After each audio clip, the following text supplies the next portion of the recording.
Have you ever wondered why a phrase like the old book feels so perfectly natural, or why "ate the apple" carries a clear internal order that our minds instantly understand? It's not chance, it's structure. Hidden beneath every phrase lies a remarkable design, a kind of architecture of meaning. And between 1970 and 1977, two linguists, Noam Chomsky and Jackendoff, uncovered this invisible framework, forever changing how we understand human language. This is the story of how linguists discovered the X-bar theory, the hidden skeleton of every phrase. Let's first discuss, before 1970, the flat world of phrase structure. In the 1950s and 60s, syntax was governed by phrase structure rules, neat but rigid formulas like NP consists of determiner plus N. VP consists of V plus NP. PP consists of P plus NP.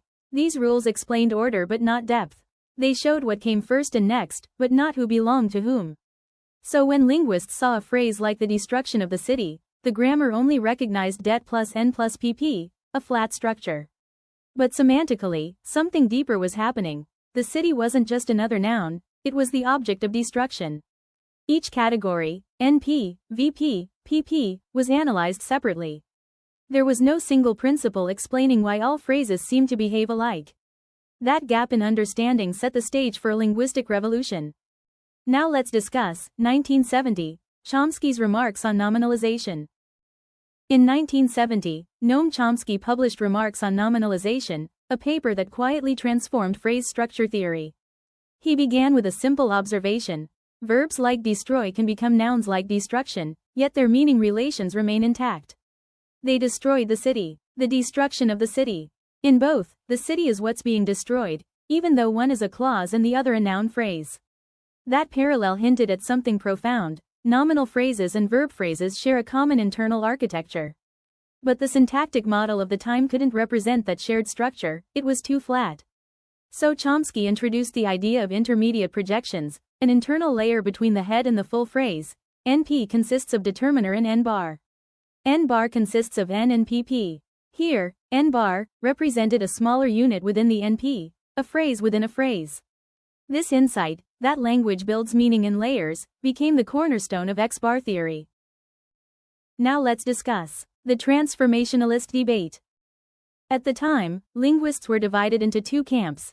Transformationalists believed nominalizations like destruction were created by syntactic transformations. Essentially, the verb, destroy, transforms into a noun through syntax. Lexicalists, led by Chomsky, argued that such words are created in the lexicon, not by syntax.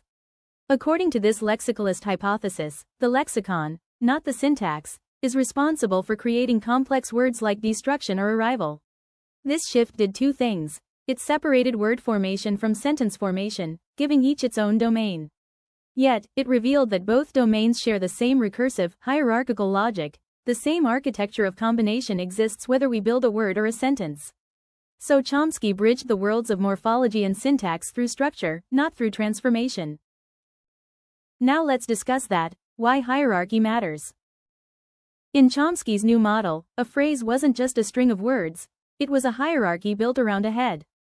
That head, N, V, A, or P, governs the meaning and grammatical behavior of the phrase. Each phrase contains a head, X, the core lexical item. A complement, the element that completes the head's meaning. A specifier, a modifying element, like a determiner or subject. And sometimes adjuncts, optional details. This discovery captured recursion, the defining property of human language, phrases inside phrases, endlessly expanding. And here comes one of the most elegant principles in X-bar theory, endocentricity. Every phrase, according to X-bar theory, is endocentric, meaning it's centered around a head that gives the whole phrase its grammatical identity.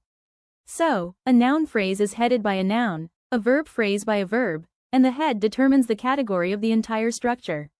This solved one major issue in earlier phrase structure models, where some phrases seemed to lack a clear center or hierarchy.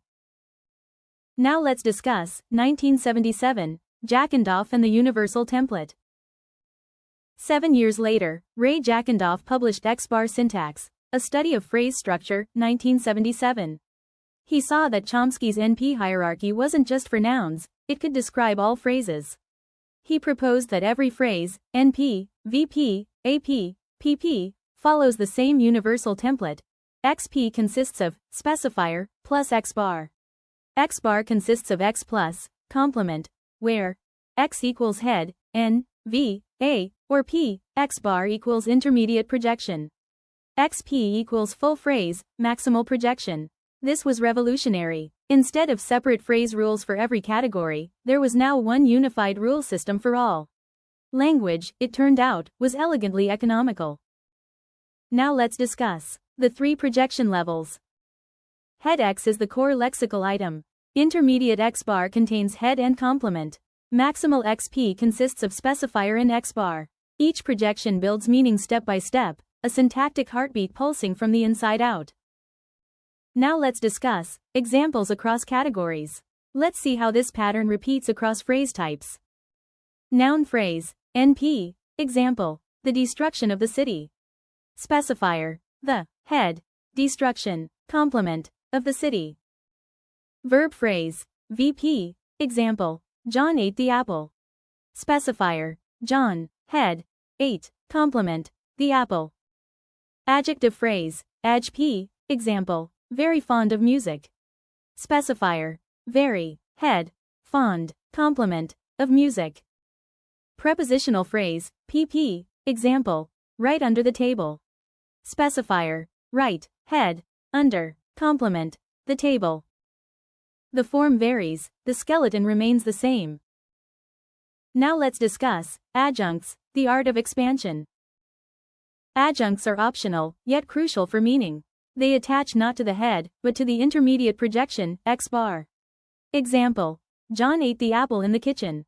Remove in the kitchen, and the phrase stays grammatical. That's the beauty of adjuncts, flexible, recursive, infinitely expandable.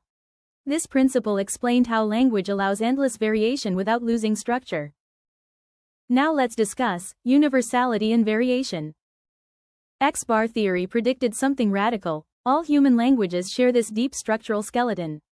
Differences in word order are merely surface expressions. English, specifier, head, complement. Urdu, head, complement, specifier. Japanese, complement, head. Beneath these differences, the same pattern of hierarchy and projection repeats, a universal mental blueprint guiding how humans build phrases. Now let's discuss recursion, infinity from finite rules. Because X-bar can expand indefinitely, language becomes limitless. Like the very extremely beautiful painting of the city. Every layer follows the same pattern, nesting like Russian dolls, a fractal structure of thought. This recursive design explains how finite grammar produces infinite expression, a hallmark of human cognition. Now let's discuss from X-bar to GB and minimalism. By the early 1980s, Chomsky incorporated X-bar principles into government and binding, GB, theory, adding layers of movement, case, and binding. Then, in 1995, with the minimalist program, he condensed the entire system into one core operation. Merge, the simple act of combining two elements to form a new one. And what is merge, if not the essence of X-bar recursion? Every modern syntactic tree, every computational parser, still echoes the X-bar skeleton. Now let's close. The architecture of thought. Every phrase you utter, every word that builds a world, grows through hidden architecture. From Chomsky's remarks on nominalization to Jackendoff's X-bar syntax, linguists revealed not just a grammar of language, but the grammar of the mind itself. Because when we speak, we don't just line up words, we build meaning, layer by layer, thought by thought, structure by structure. That's the hidden architecture of phrases, and the silent geometry of human thought. Visit our website for related updates. Follow us on Instagram. Thanks for watching. Like, subscribe, and share.